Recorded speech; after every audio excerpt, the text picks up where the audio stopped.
What's up? My name is Bryan. I play in Knocked Loose, and these are my early years.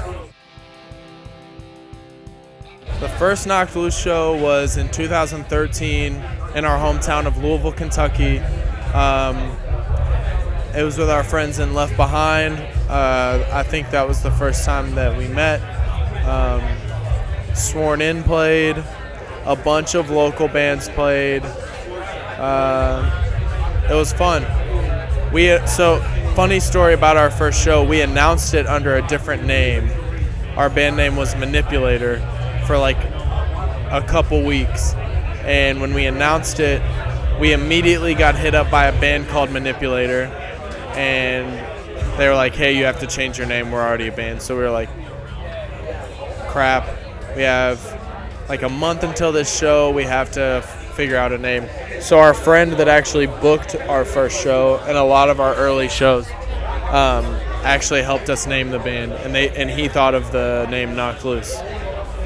The first, I would say, jam session, not really like technically a band practice, when I met Isaac, because our bass player Kevin had been like playing with him a little bit, and I went to elementary school, middle school, and high school with Kevin. So he was like, hey, come hang out, meet this kid that plays guitar. And Isaac was like 13 or 14 at the time.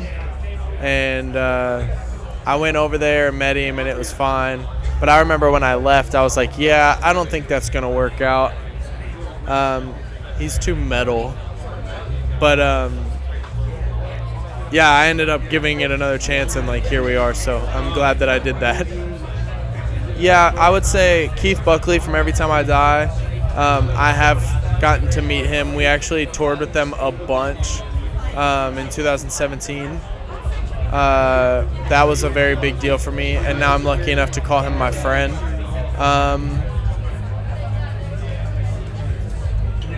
I don't know really. That's an important one. Just Every Time I Die in general was a big deal for me when I was younger. Three answers. I was in Texas, and it was our drummer's birthday, and we were swimming, and I went out and checked my phone, and I had a text message, and it was like, what's up, this is Jake, I work for Pure Noise, I own Pure Noise Records, if you guys need a place to stay when you're in California, hit me up. And I was like, what the, I was like, this is crazy. So then in California, we met them, they took us out to lunch, and they were like, we want to work with you, and which was like a very surreal moment for me.